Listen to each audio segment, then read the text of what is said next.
এমন অবস্থায় বিএনপির নেতারা এই সমস্যাকে আর বাড়তে দিতে চাইছেন না, তারা বরং চাইছেন একটা রাজনৈতিক স্থিতিশীলতা ফিরে আসুক, যেখানে আওয়ামী লীগ বিএনপি দুই দলই আগের মতো একত্রে রাজনীতি করতে পারবেন। কিন্তু জামায়াতে ইসলামী জাতীয় নাগরিক পার্টির মতো যদি কেউ একরকমের জোর জবরদস্তি সৃষ্টি করতে চায়, তখন যাতে এই দুই প্রতিদ্বন্দ্বী রাজনৈতিক দল আওয়ামী লীগ এবং বিএনপি ঐক্যবদ্ধ হয়ে ওই পক্ষটিকে প্রতিহত করতে পারে। বাংলাদেশে 12ই ফেব্রুয়ারির জাতীয় নির্বাচনের পর প্রথমবারের মতো, মানে 2024-এর 5ই আগস্টের পর প্রথমবারের মতো আওয়ামী লীগ সভানেত্রী শেখ হাসিনা দলীয় নেতাকর্মীদের নির্দেশ দিয়েছিলেন যে যে যেখানে আছেন তারা যেন এলাকায় ফিরতে শুরু করেন, আর সামনেই আসছে জাতীয় নির্বাচন, সেই নির্বাচনে অংশগ্রহণের প্রস্তুতি গ্রহণ করেন।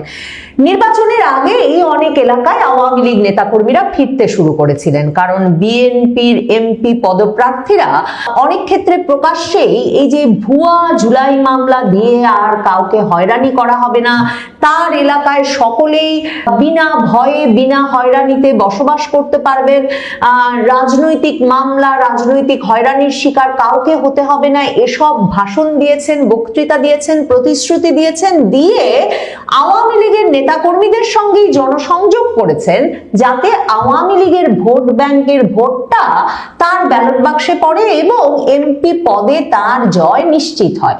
মানে একেবারে মির্জা ফখরুল ইসলাম আলমগীর থেকে শুরু করে বিএনপির অনেক শীর্ষস্থানীয় নেতা এমন বক্তব্য পুরো নির্বাচনী প্রচারের সময়টাতেই দিয়ে এসেছেন।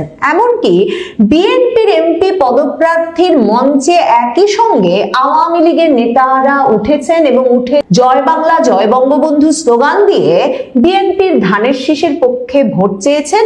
এই খবরও সংবাদ মাধ্যমে প্রকাশ হয়েছে।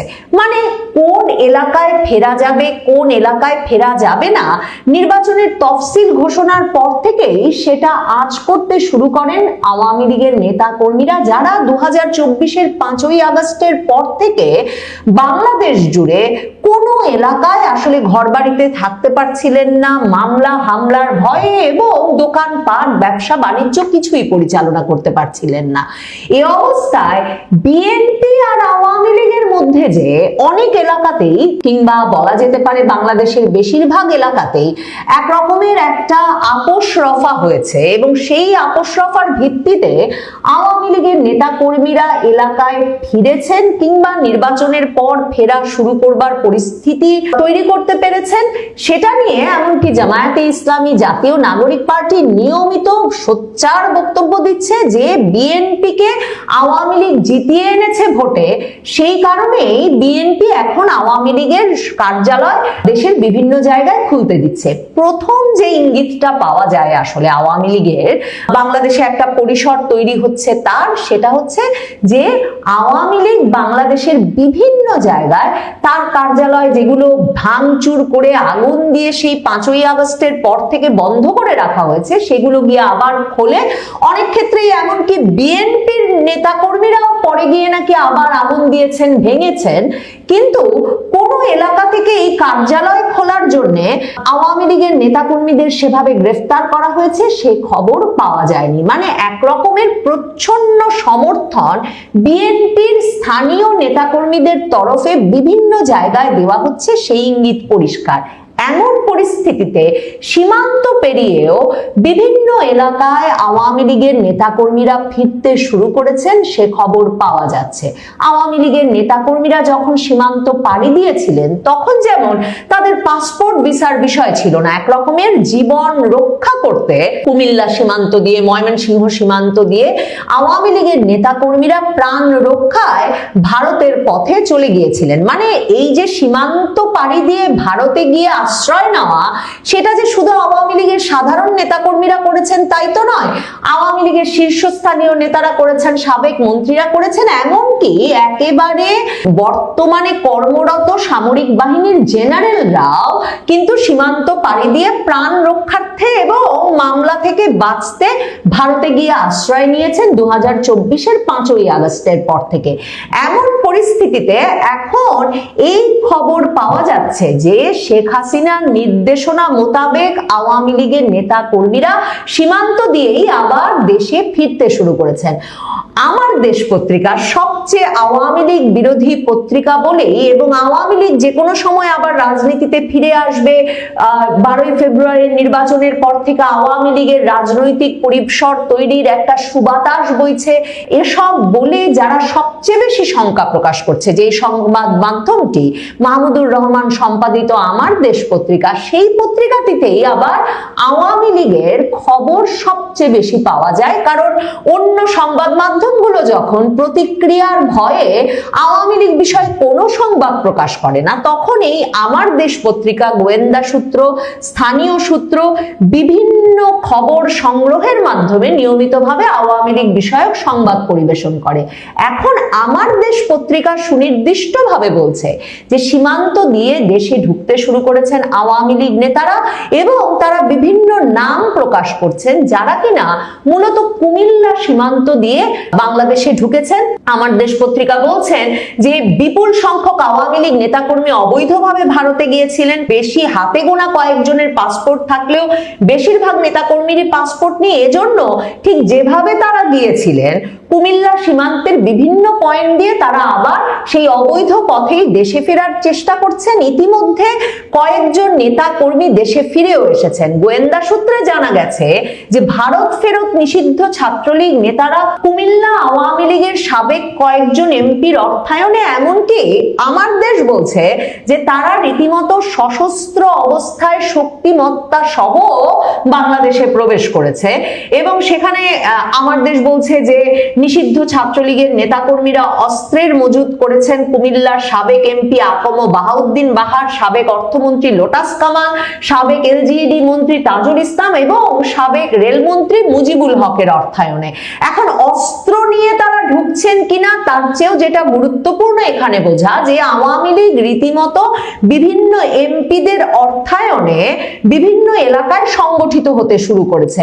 কারণ মনে রাখতে হবে এবং লক্ষ্য করতে হবে যে শেখ হাসিনা কিন্তু গত বছরের মাঝামাঝি সময় থেকেই এই যে বিভিন্ন সংসদীয় এলাকা সুনির্দিষ্ট করে নেতাকর্মীদের সঙ্গে নিয়মিতভাবে অনলাইনে বৈঠক করছিলেন। মানে তার বরাবরের একটা পরিকল্পনার অংশ হচ্ছে যে সংসদীয় এলাকা, স্থানীয় সরকার নির্বাচন, মানে নির্বাচনমুখী দল যেহেতু আওয়ামী লীগ, কাজেই ওই এলাকা ভিত্তিক রাজনীতিটাকে টিকিয়ে রাখতে হবে। তো এখানেও আমার দেশ বলছে যে ওই এমপিদের অর্থায়নে নেতা কর্মীরা দেশে ফিরতে শুরু করেছেন এবং সংগঠিত হচ্ছেন। এখন আমার দেশ বলছে যে তারা স্থানীয়দের সঙ্গে কথা বলেছেন কুমিল্লা এলাকায়, এবং সেখানে তারা জানতে পেরেছেন, তাদের ভাষায় জুলাই বিপ্লবে ছাত্র হত্যার ডজন খানেক মামলার আসামি কুমিল্লা দক্ষিণ জেলা আওয়ামী লীগের সিনিয়র যুগ্ম সাধারণ সম্পাদক সাজ্জাদ হোসেন স্বপন ভারতে পালিয়ে গিয়েছিলেন এবং সেখান থেকে পরে দুবাইতে আশ্রয় নিয়েছেন।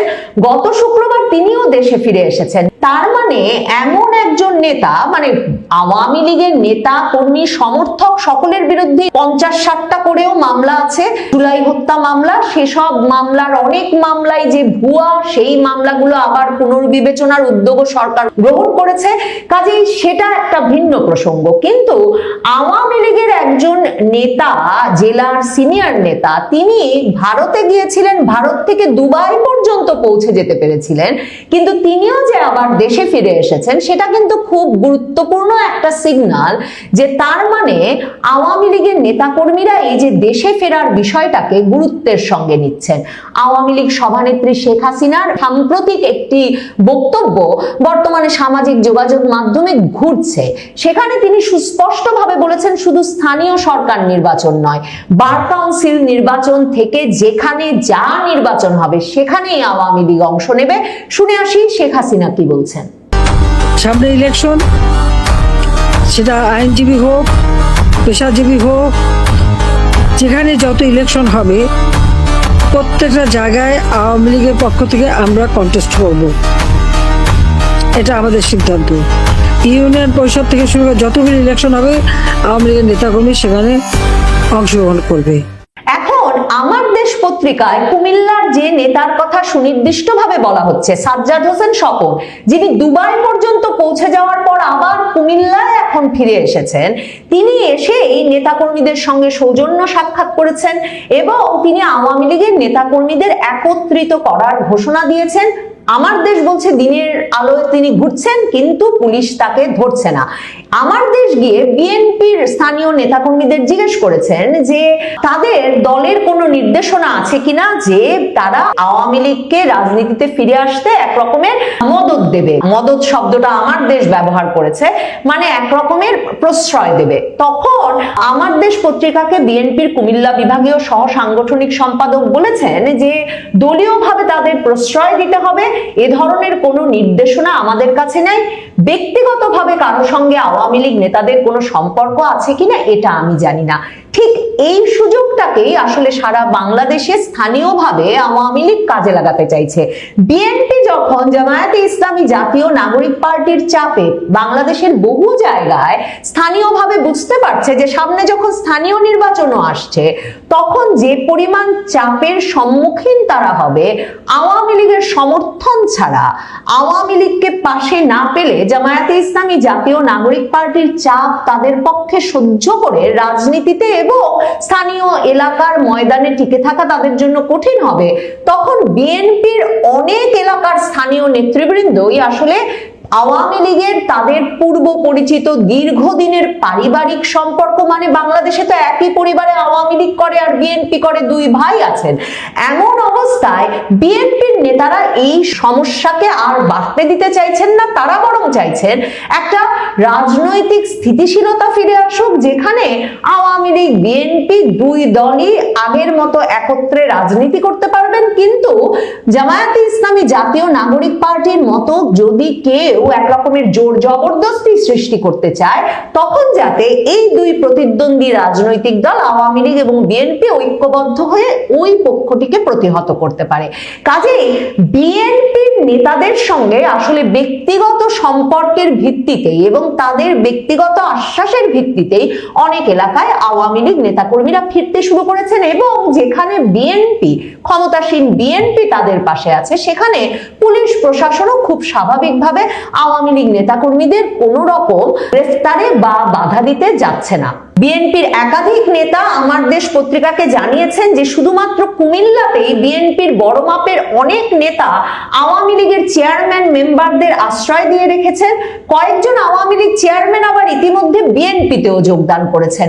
এখন দেখেন, শেখ হাসিনা যখন বলেছেন আওয়ামী লীগ নির্বাচনে অংশ নেবে, এখন আওয়ামী লীগ কি মার্কা নিয়ে অংশ নিতে পারবে কিনা, নাকি আওয়ামী লীগ ঘনিষ্ঠ রাজনীতির ব্যক্তিরা অন্য কোনো মার্কা নিয়ে স্বতন্ত্র প্রতীক নিয়ে অংশ নেবেন? বার কাউন্সিলে আওয়ামী লীগের সমর্থক আইনজীবীরা অন্য কোনো নামে প্যানেল ঘোষণা করে তারপর নির্বাচনে অংশ নেবেন কিনা? মানে এরকম অনেক কৌশল তো আওয়ামী লীগ তার অনেক দুর্যোগকালে নানা সময় করেছে। এই সব কিছুই আসলে আওয়ামী লীগ বিবেচনা করছে, কিন্তু প্রথম অগ্রাধিকার এখন তাদের যে কোনো ভাবে এলাকায় ফেরা, এবং সারা বাংলাদেশে নেত্রীর নির্দেশে তারা কিন্তু এলাকায় ফিরতে শুরু করেছে। তবে মনে রাখতে হবে, এই 7ই মার্চ ঢাকায় বঙ্গবন্ধুর বাড়িতে ফুল দিতে যখন 4 জন সাধারণ নারী পুরুষ রওনা হয়েছিলেন, তখন কিন্তু পুলিশ তাদেরকে পান্থপথ থেকে গ্রেফতার করে সন্ত্রাস বিরোধী আইনে মামলা দিয়েছে। 7ই মার্চের ভাষণ বাজাতে গিয়ে পুলিশের মামলায় গ্রেফতার হয়ে এখনো জামিন না পেয়ে কারাগারে আছেন ঢাকা বিশ্ববিদ্যালয়ের শিক্ষার্থীরা। কাজেই বিএনপির নেতা কর্মীরা বা বিএনপি দল হিসেবে কি করবে সামগ্রিকভাবে সেটা বলা মুশকিল। এলাকা বুঝে আওয়ামী লীগের নেতা কর্মীরা এলাকায় ফিরছেন, রাজনৈতিক পরিসর তৈরির চেষ্টা করছেন, এবং তাতে বিএনপির একটা প্রচ্ছন্ন সমর্থন না থাকলে সেটা করা মুশকিলই বটে। 26 মার্চ আমাদের মহান স্বাধীনতা দিবস, সেটাও কি নিষিদ্ধ? এমন প্রশ্ন অনেকের মনে দানা বেঁধেছে। কারণ 1971 সনে স্বাধীনতার মহানায়ক বঙ্গবন্ধু শেখ মুজিবুর রহমান তার ঐতিহাসিক 7 মার্চের বক্তৃতায় গোটা জাতিকে প্রস্তুতি নিতে, দেশকে স্বাধীন করতে যার যা কিছু আছে তাই নিয়ে ঝাঁপিয়ে পড়ার উদাত্ত আহ্বান জানিয়ে বলেছিলেন, এবারের সংগ্রাম আমাদের মুক্তির সংগ্রাম, এবারের সংগ্রাম স্বাধীনতার সংগ্রাম। তিনি আরো বলেছিলেন, আর যদি হুকুম দেবার নাও পারি, অর্থাৎ তার আশঙ্কা ছিল হুকুম দেওয়ার মতো পরিবেশ তিনি আর নাও পেতে পারেন। বাংলাদেশে 2026 সালে সেই 7 মার্চের ভাষণ, বঙ্গবন্ধুর ঐতিহাসিক ভাষণ, যা বাঙালি জাতির ইতিহাসের ম্যাগনা কার্টা সম, যে ভাষণ ইউনেস্কোর বিশ্বের মূল্যবান দলিল হিসাবে বিবেচিত হয়েছে, সেই ভাষণ বাজাবার অপরাধে কি ভয়াবহ মবক্রেসি, নির্মমভাবে মারধর করা এবং তাদেরকে সন্ত্রাস দমন আইনের মামলায় গ্রেপ্তার করে কোর্টে পাঠানো হয়েছে। শাহবাগ থানার ভারপ্রাপ্ত কর্মকর্তা মোহাম্মদ মনিরুজ্জামানকে জিজ্ঞাসা করায় তিনি বলেছেন, এটা তো নিষিদ্ধ, কাজে নিষিদ্ধ কোনো কিছুকে নিয়ে চর্চা করলে তিনি আইনগত ব্যবস্থা নেবেন, এমনটাই তিনি বুঝাবার চেষ্টা করেছেন। আমরা কেউ জানি না 7 মার্চের ভাষণ আদৌ নিষিদ্ধ কিনা। এটা তো পাকিস্তানিদের কাছে নিষিদ্ধ ছিল, কারণ এই ভাষণে গোটা বাঙালি জাতিকে নির্বাচিত জনপ্রতিনিধি হিসাবে বঙ্গবন্ধু সবাইকে উদাত্ত আহ্বান জানিয়েছিলেন, নির্দেশনা দিয়েছিলেন। এখন সামনে আসছে 26 মার্চ, মহান স্বাধীনতা ও জাতীয় দিবস। সেটাও তো বঙ্গবন্ধু দিয়েছিলেন। তো বঙ্গবন্ধু যত নিষিদ্ধ হয়ে থাকে, বঙ্গবন্ধুর সমস্ত কাজকর্ম যদি নিষিদ্ধ হয়ে থাকে, তাহলে বঙ্গবন্ধুর দেওয়া 26 মার্চের সেই স্বাধীনতার ঘোষণা, সেটাও কি নিষিদ্ধ হিসাবে গণ্য করবে বর্তমান সরকার? এটা আগে ভাগে জানলে এইরকম মবক্রেসির শিকার হবে না নাগরিকরা। আর স্বাধীনতার ঘোষণা এবং 7 মার্চের ঐতিহাসিক ভাষণ, এই দুটি অবিচ্ছেদ্যভাবে জড়িত, একটা অপরটার পরিপূরক। 7 মার্চ কার্যত বঙ্গবন্ধু স্বাধীনতার ঘোষণায় দিয়েছিলেন অনানুষ্ঠানিকভাবে, 26শে মার্চ সেটা আনুষ্ঠানিকভাবে দিয়েছেন। এখন 7 মার্চকে নিষিদ্ধ করার পরে কি 26শে মার্চকে নিষিদ্ধ করা হবে?